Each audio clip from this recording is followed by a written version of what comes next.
Good morning, everyone. Mwasuze mutya nno banyabo ne bassebo. Welcome to the Speak the Truth in Love ministry with Miss Veronica Miriam Benedictio.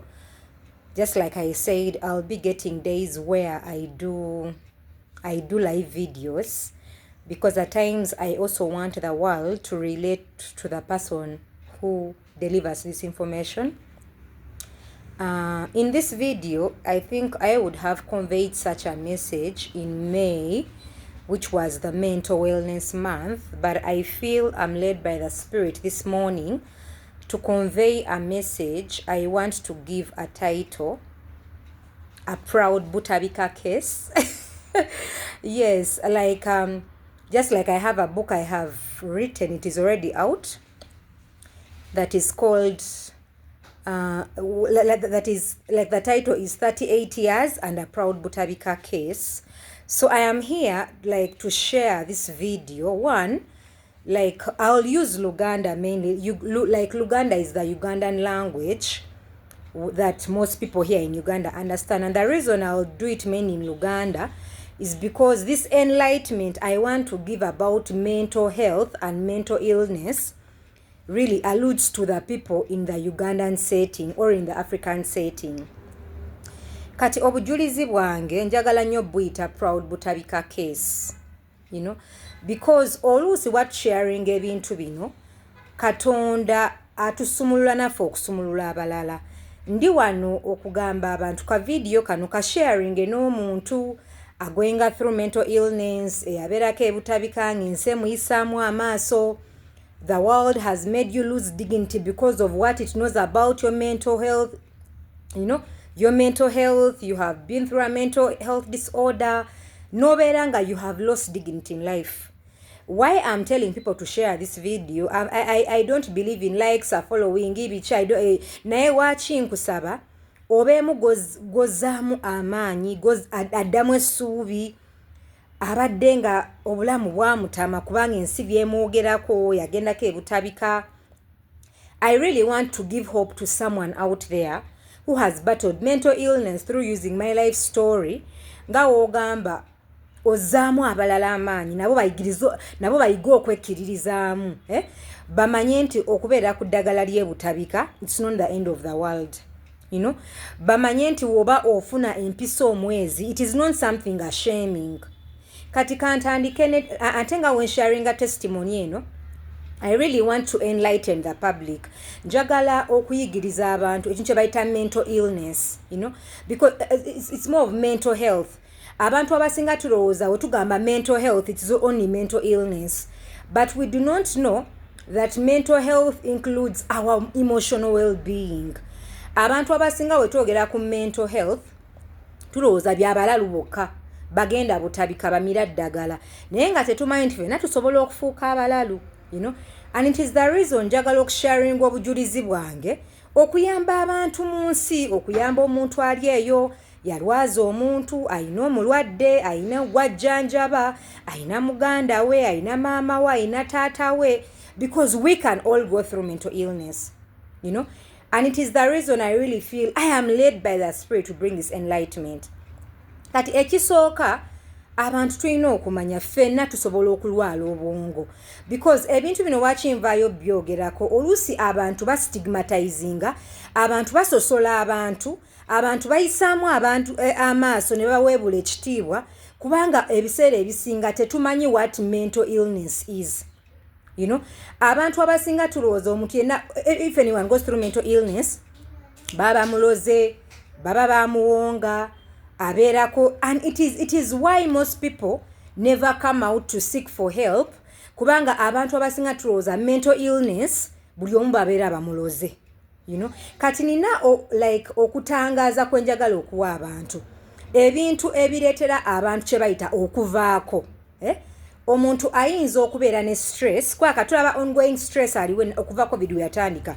Nira ogenda ebutabika bakulaga abantu abasinga abalwala obwongo stress yakireeta. Ekireeta okulwala obwongo, omuntu ayinza okuba ayina siriimu HIV nga tali ku ddagala, kati akawuka ne kamugenda ku bwongo n'abeera nga atabuka. Kyova olaba wano mu Africa abantu abasinga abakola ki ababeera ne HIV babagamba babaloze, you know, kubanga like HIV aba ageze ku bwongo ate ng'omuntu ali ku ddagala, you know. It is why nera njagala okuzzaamu abantu ku battle mental illness.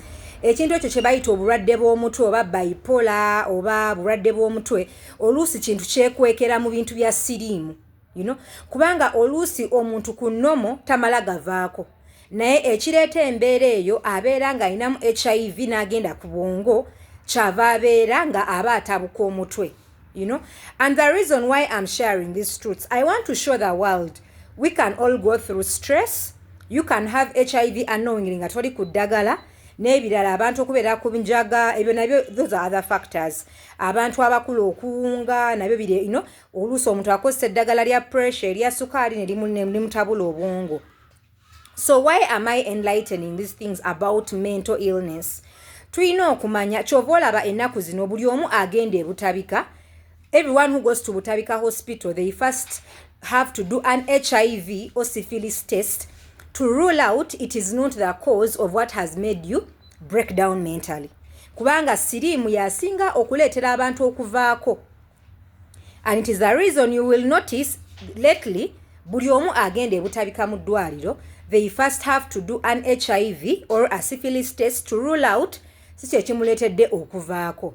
Kati waaki sharing ebintu bino n'abantu, just like I'm telling us, oluusi obeerako ne ba researchers who share certain truths with you, and it's the reason we are here to enlighten the public about what mental illness is. You know, kubanga abantu abasinga babeera mu kwekubagiza, you lose dignity, n'ogwamu amaanyi. No, there is something I tell people, ate bino ebintu mbiyigiriza abantu kuba mbadde mbikola mu community, but I really thought doing a video about this enlightenment is very important.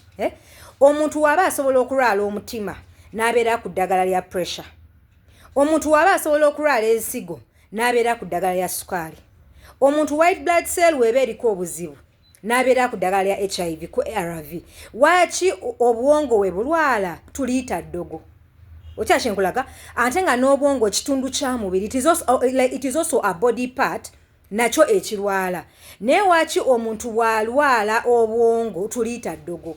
Always ask yourself, you know, someone can have a problem like aina cancer, you know, cells endwadde, omuntu ayinza okuba ayina sickle cell, waliwo ekirwadde, naye waaki buli omuntu walwala omutwe tugamba baba bamuloze, baba bamuwonga, bamusaddaaka, ate nga n'obwongo kitundu kya mubiri nga nakyo kirwala? You know, it is why I really feel I'm led by the Spirit to share my testimony as I help people. You know, because we have to know omuntu on the normal tamala gavaako. Kyova olaba abantu abasinga ababeera ne siriimu babagamba babaloze kubanga abatali ku ddagala, naye olaba atandika eddagala ogenda okulanga ateredde. You know, and it is why I'm enlightening people in this video. You know, most especially to fight the stigma.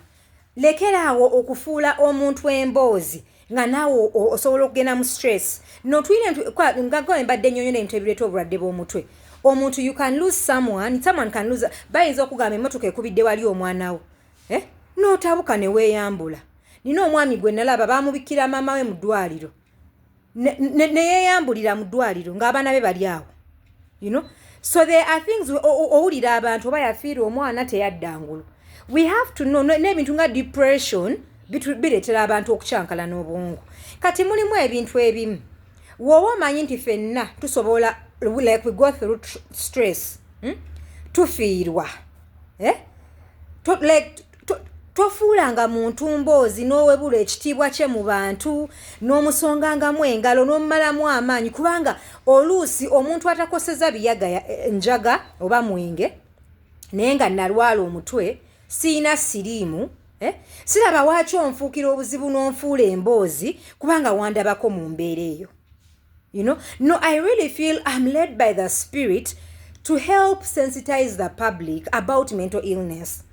Ffenna tusobola okuvaako. Kuba ffenna tulaba stress, there is a lot of ongoing stress, abantu bafiirwa, and a lot of things happen. And there are things I tell people. Kasita omanya nti oli muzadde, oyina abaana, ne otaba muzadde. You have sisters, you have brothers, you have parents. Never make anyone public shame or a disgrace nga naawe oli muzadde ng'olina ababo. You know, kuba naawe wokiyinza omutuukako ate ensi neekubeerako n'otakyagala. You know, no, there are things we have to share with people. It is like laughing at a lame person. Omanyi oyo mulema. Has anyone ever chosen to get lame?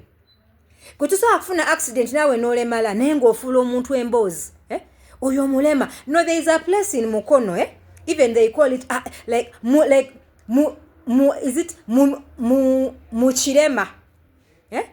You stigmatize people and you make them lose respect and dignity in society because you have known that they have been through mental illness. But we hardly know. We are all susceptible and potential candidates to mental illness. Fenna tusobola okuvaako, fenna tusobola okulwala emitwe. Kati mulimu ekintu kyengezaako okulabula abantu ddala wano mu bannayuganda. Kyobola vidiyo eno ngikoze mu lulimi Luganda okusinga. Tulekerengawo okufuula abantu tulekerengawo okufuukira abantu obuzibu okubamalako emirembe nga buli omu alina ebizibu bye. You know, and it is the reason I also want to give hope to people who battle mental illness out of my life story, out of my life experience. You know, kubanga kino sikiyita munzeka naye I may be a case study or a sacrifice who has come out to help other people. You know, because these things happen in our families, in community, in the church, in the workplaces. People make you lose dignity to a point buli woyita buli omu akusonga mu ngalo. You know, nembuuza abantu abeera ku ddagala lya siriimu waliwo abasongamu engalo nti oyamira eddagala. Abantu abeera ku ddagala lya pressure lya sukaali waliwo amusongamu engalo. Wakinze we baba nkuba empiso ey'omwezi kiba kiswaza nnyo olaba mukuba empiso. Kati there are things I tell people. When we get to know truth about mental illness, we should stop stigmatizing, making people shame in public, because we can all break down mentally. You know? Omuntu bakubikira omwami wo, omukyala wo, omwami n'otabuka n'otaddangulu. Kati we tuba tumanyi bino ebintu nti ffenna tufiirwa, ffenna tulwaza, ffenna tusobola okufuna accident. Do not make people public shame, because no one has chosen to break down mentally. You know, there are things I'm telling people. I think we see the ongoing stress. We see how people are stressed. You know, ozuka kuma Butabika aboze, chechiboza Butabika stress. Nenga gwe afuula abantu emboozi. Nenga nawe ina stress wo. You know, it is why I'm giving this enlightenment to the public. Stop be-shaming people. You know, it comes back to my testimony, proud Butabika case. Omuntu oyinza okuba oli eyo nga wagendako e Butabika ng'ensi ekuyisaamu amaaso. Nedda, let me speak to people out of life experience. Learn to forgive and love people. Forgiveness is medicine that will save you hospital bills. Buli kumakya zuukuka osabire abantu abakubeera kubanga oba obamanyi. Ebintu ebisinga wakitusiba mu malwaliro, it is unforgiveness, anger issues you hardly know how to control. Wasiba abantu ku mutima, oyina obusungu kono, onanjogera kankubuulire. Whenever you do not forgive, you know, because the Bible says it in Matthew 5, I think it's Matthew chapter 5 from verse 48. It says, like, pray for your enemies, bless those who persecute you. Wake up every morning and genuinely pray for people who stigmatize you. Pray a genuine prayer for them, because you have never chosen. You know, the reason why tulaba nti naffe tuba tukubibwa n'osiba ku ddagala emyaka n'emyaka, it is because now abantu abakola ebintu ebyo abakumalamu amanyi nawe obaagaliza bibi obayinako obusungu. And I'm telling you that devil does not fight the devil. It is why I'm telling people there are certain battles fought in love. Kuba ne Satan ne wajja okukeberako ng'omutima gwo muyonjo, oli oba akola bicho oba tebisobola kukwata kubanga wayiga okusonyiwa. No, I'm telling people, forgiveness will save you hospital bills. When you learn how to choose your battles wisely, you will not go back to hospital. Because the reason you keep being in hospital, you allow people who ashame you and belittle. No, tubeera muso obwana obutone bukuyisaamu amaaso. n'otandika okulwana ne bakuzza mu ddwaliro, but you do not know you are only giving the devil a chance to put you down and keep you in hospital. You know, it is why I'm sharing with people myself. My name is Veronica Mirembe Benedictio, Veronica Mirembe Mukisa. I'm 38 years, I'm not yet married, I have no children. But I'm proud to say I'm a Butabika case. You know, kubanga Butabika case lebo yendise mmere. Nebye nasoma ebyennimi tewali sente zebimpa. Naye ngenda nenkola ka show, ne bakuwayo akasente ko because of Butabika case. Okiraba? Kati what am I telling people? Teweemalanga mu maanyi lwakuba bakuyita Butabika case nedda wekkiririzeemu. Wekkiririzeemu, look beautiful, love yourself. Know who you are. At the end of the day, abakumalamu amaanyi ne bakulaga nga oli Butabika case. Nabo balina ebizibu byabwe. Gomanyi biki bye bayitamu? You know? Neno akkiriza ensi okumalamu amaanyi, okumalako emirembe, ono yayogedde kino, no nina ekintu kye nneegamba kyenyize mu bulamu. Atayagala kwogerwako, oba atayogerwako yasigala mu lubuto lwa nnyina. Those who fear being talked about or gossiped about, they remained in their mother's wombs. And the reason you should stop allowing people's... No, let me speak to someone. Never be the reason why people kill themselves. You know? Tula abantu nebetta nenga abantu babamalako emirembe. Nemufuukira omuntu obuzibu. No, there is something I tell people. Never be the reason why people do not have esteem in society. Because you are belittling them among people. You know? You are sharing stories among them, but you also have children. You know, katsinga kituuka ku mwana wo. No, there are things I tell people. Ngende Butabika okuzzaamu abalwadde amaanyi once in a while. Naye nsanga abawala abambeerangako mu class Old Kampala Makerere College nga balina abaana babwe mu what? Mu children's ward. Nga nabo baafuuka ba Butabika case. Naye nga be baakubeerangako. They share stories about you. Oyo muwala agweddalu n'ayokya ennyumba yaabwe. No, I'm telling you, be very careful. In this journey of life, we are all human. We can all run mad, and this can happen to everyone. You know? And it is the reason I'm telling people, video no sharing n'abantu ensi beemalamu amaanyi. Omanyi nga we mbagamba ensi tuwa bino ebipande, ne tukkiriza ebipande tumalamu amaanyi, ne tukkiriza ebipande tubbako emirembe, but you hardly know you are giving the devil a chance to steal your life prematurely. Waki netta nenejja mu nsi lwakuba onsekerera onjogerako. No, there is something I tell people. No, we have to know people's perceptions are none of your business, and you cannot refuse their perceptions. Endowooza z'abantu ziveeko, abantu bakulowoozako biveeko, but osobola bibajjamu. People have a right to their opinions. You have to respect. Kati nga nze wembeera ewaffe ematuga buli omu ampita mulalu. Ensi yonna neekutya tomusemberera. But I know your perception is none of my business. It is your opinion. Sorry, I respect it, but it is not any of my business. You know? Your opinion does not have to steal my peace, my joy, because ntya kyondowoozaako. Okiraba? Kyondowoozaako tekinsasulira kyondowoozaako mpita Butabika case, ompita zonto, ompita mulalu, naye nga kyekindiisa emmere. Kati waki kyondowoozaako kimmalamu amaanyi ate nga kyekindiisa emmere? You know? It is the reason I'm telling people, lekerawo okukkiriza abantu okumalamu amaanyi, lekerawo okukkiriza abantu okumalamu ekitiibwa n'essuubi. Tokeeranga nkya kwagala kulwala mutwe.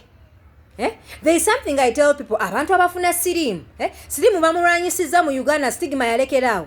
Naye omuntu afuna obulwadde obwo, ayinza okuba oluusi naye nga kyakola akimanyi. They are living a reckless life, but they have made their choice. Amanyi okugenda nga weegatta n'abantu ng'olina patinawo si kirungi, naye n'akigandira munaafuna obulwadde. Kati nze afunye obulwadde obukosefu ku bwongo. Nga si kyerondedde, waki onfuula emboozi? Waki ommalako amaanyi? Waki owebula ekitiibwa kyange mu bantu? You know, it is why I'm creating this awareness. If we know we are all human, if we know we all have children, we all have siblings, we all have families, stop belittling people in society. Stop making people public shame. Stop slandering people in workplaces. Stop making people disgrace in society nga nawe osobola okulwala obwongo. Nawe ina stress wo. Tasa akushankalanya bwongo novaako. So there is something, this enlightenment I'm giving to society. lekerawo okufuukira abantu obuzibu nga naawe oyina ebizibu byo. And it is the reason I'm encouraging those who are mentally challenged. Do not lose hope. No, there is something I talk about Butabika. Kubanga n'abasawo abo ngenda n'enkibabuuza. Omuntu wagende Nakasero Hospital neyeekubisa akafaananyi. Wagende Mengo neyeekubisa akafaananyi kapande k'emmengo. Wabeera Ekolo neyeekubisa akafaananyi. Waki wembeera e Butabika neyeekubisa ekifaananyi? Oŋŋamba kiki? Osobola okwekubisa ekifaananyi ng'oli Butabika. Why? Waki okweyogerako nti nagendako e Butabika kinswaza ate nga n'obwongo bulwala? You know, why does going to Butabika as a patient have to make me ashamed, yet the brain also gets sick? You know, why do I have to be ashamed that I'm on a Haldo monthly injection when people take their ARVs? When people take their medication for pressure, for diabetes, why does it have to ashame me into akubaba nkube mpiso buli mwezi? No, there are things we have to know. Buli omu aba amira eddagala linze wemmira eryange wakimba nswala mu bantu. Waki obompisaamu amaaso? Ate nga n'obwongo bulwala. Bw'omira eriri erya siriimu nze nkubeerako nti kati nze waki wemmira eryange we bankuba empiso y'omwezi obeerawo n'onfuula emboozi. You know? No, it is why I bring this enlightenment to the public to help people out there. And it is why I'm speaking to the mentally challenged. Stop running to witch doctors. Oli mu basawo nti bakutambulirako ki? No, I'm telling people. The Bible says you do not fight the devil with the devil. Obakabaka ba Sitaani tobulana na Sitaani. Kubanga omusawo ajja kulaga ng'ono waakuloga, ono weyakusaddaaka, ono weyakuwonga. Obeere nga you have anger issues, buli woovaako bye bikubeera ku bwongo. You know? Ne pastor akugamba ono yakola kino. So there are things I'm telling people, use wisdom. Even God has given doctors wisdom to help us medically. And this wisdom can help you if you also learn your nawe neweeyiga neweetegeera what triggers you, you know. Because there are things I tell people, tewali ddagala likuggyako busungu. And whatever mental illness is, our anger issues, we hardly know how to control. You are so full of anger, bitterness, wanyigira abantu, onayogedde kino, ate nga luwamu bagenda kunyiiza. Naye nga the power is in learn how to forgive. Forgiveness does not just come easily. It is a spiritual battle. Even where you take off time to pray and fast and you're not looking for anything but to just forgive people. Mukama omusabe akuwa ekisa ojja abantu ku mutima. Woba omanyi tokeranga kyakuwa kwagala kulwala bwongo. You know? It is why I'm telling people eno video gitambuze. Si gitambuza nti nyala kufuuka serebu. Naye baako gozzaamu amaanyi. Let people get this enlightenment about mental illness. You know? Buli omu amanye nti buli omu asobola okuvaako. Buli omu asobola okuva kati ng'ofuula omulala emboozi naawe oyina abaana bo, naawe oyina bazadde bo, naawe oyina baganda bo, ffenna tusobola okuvaako. You know? Stop belittling people because no one has chosen to break down mentally. Lekerawo okufukiranga abantu obuzibu. You are the one propagating slander. Omanyi ali bwati. Omanyi omukazi amira eddagala. Omanyi no, why do you make me shame? Nga naawe oyina ebizibu byo. Nze wenkutandikako gwe kikusanyusa. And it is the reason I'm encouraging people. Teweemalaamu maanyi. No, there is something I tell people. It is because mental illness only manifests ensi neetulaba. Nina abantu babeera n'ebizibu byabwe botajja kutegeera. Abantu balina ebizibu. And it's the reason nze envayo neneeyogerako newogera n'onyonezako ku internet. Veronica Mirembe Benediction. Proud Butabika case. Because Butabika case yanfudde ekikyendi. Yandiisa. Ntulako ku mmeeza nembeera ku platform n'abantu ababbeeyi aba World Health Organization lwa Butabika case. Mulimu ebintu bye tulina okumanya. Twetaaga ebintu ebibi n'ebirungi otutwala mu magenda gaffe. Twetaaga Bayuda. Wetaaga, you know, we need a Judas. Kiyinza okuba kyalo kiramba kye kikufuula emboozi naye ng'okyetaaga kifuuwe omulere nga oli Butabika case. Kwa kye kikutwala mu magenda go. The reason I love and believe in myself, the reason I wake up every day with lots of enthusiasm and happiness is because of the world calling me a Butabika case. nayiga okweyagala, nayiga okwekkiririzaamu, nayiga okumanya nti mukama waabanjagala oba tolina kyonnyamba. Okiraba? Butabika keesi waba yanteekera emmere ku mmeeza, muleke kambeere gwefuuwa nnyo omulere. Kyobola nga amatambuza vidiyo eno olaga abantu nti ne Katonda n'ebintu ebibi asobola obbikosa otwala mu magenda gaffe. And it is why I'm speaking to patients. Teweemalanga mu maanyi. Abantu babeera ku ddagala waki eri omutwe eriswaza. Omanyi bamukuba empiso. Wembeera ku mpiso eyo mwezi waki enswaza. Oli waamira eddagala lya siriimu limuswaza. Waamira erya kansa limuswaza. Waamira erya sikosel limuswaza. Waamira erya pressure waki nze ery'omutwe linswaza. Ate nga n'omutwe kitundu kya mubiri. Why do we always think everyone who breaks down mentally omanyi bamuloze? Why? You know? No, I'm telling you, abantu babeera n'ebiboozi ku bantu. Omanyi omwana bamusaddaaka, omanyi omwana bamuwonga, I'm telling you, you speak things even you hardly comprehend. Naye nga naawe olina abaana bo kisobola obbatuukako. No, there are things I tell people. We live in a world where people belittle people, but we hardly know. We all go through problems. We all go through trials. You know? Nawe mukama ajja mukuwa omwana. Naye nga gwe yabeeranga ku mwana w'omulala. Naawe amukuwe ensi ng'ekubeerako. Naye nga gwe yabeeranga ku w'omulala. No, there are things I tell people as I create this awareness. Do not be the reason why people do not have peace. You know, there's a certain saying I like telling people. It says, haters create gossip. Fools spread gossip. And idiots believe gossip. Do not allow to be a hater. Do not allow to be a fool. And not allow to be an idiot. You know, an idiot is a person who does not understand. Ekyo si kivumo. Fool is omuntu atategeera. Hater ye muntu atayagaliza. Refuse to be a hater. Refuse to be a fool and refuse to be an idiot. You believe things you do not know about. So I'm here as I'm finishing this video. Let me speak to someone. Stop belittling others because you know of their mental health history when you're also human. Stop making people public shame. Lekera okumalangamu okuweebulanga ekitiibwa ky'abantu mu society nga naawe olina abaana. Lekera okumalangamu abantu ekitiibwa nga naawe oli muntu. I tell people in our nation Uganda, parliamentarian omulamba n'ayimirira bano ba Butabika case, president omulamba n'ayimirira naye ani atasobola kufuuka Butabika case. Ng'otosobola gwenga through stress n'ofuuka Butabika case. Tosobola kufiirwa muntu nezivaako n'otadda ngulu.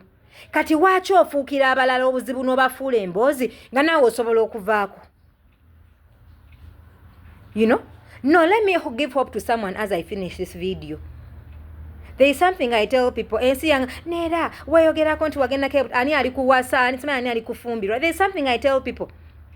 I know my worth. My worth is not attached to labels. Atanjagala lwa Butabika case nira mugambira otambula ogende because that is my life purpose. Kati if you can reject me because I'm a Butabika case, please go. I don't need you. It is why I tell ladies who battle mental illness, who are dating, omuntu mugambirewo bate kigasa muntu nga mugenze wala nakuddukako ate n'otandika kulumwa. Singa amugamba nadduka, you will have peace about it because someone who loves you for who you are, they will love you. No, there are things I tell people. Woba osobola okusanga sisi nti mvuma kintu ekyo omuntu ng'ayina ebbango naye ng'oli gwe yalonda. Kati nze ayina kiri ekyobulalo ekitalina etimbyeko. Waki nti antisobola kufuna njagala for who I am? Why do I have to fear rejection because I'm fearing no one will love me? Abantu balina HIV ne babeera ku apps nga they are so free. Avayo n'agamba I have HIV n'afuna abamukwana. Kati nze ow'omutwe yalwalake omutwe yagendako Butabika waki kibeerawo ne kimmalako amaanyi musijja kufuna njagala. No. As I finish this video, let me speak to a person. Believe in yourself. Wekkiririzeemu. Do not allow labels make you lose your peace. Thank you very much for listening to me and have a beautiful Sunday. Benedictions. Veronica Mirembe Benediction.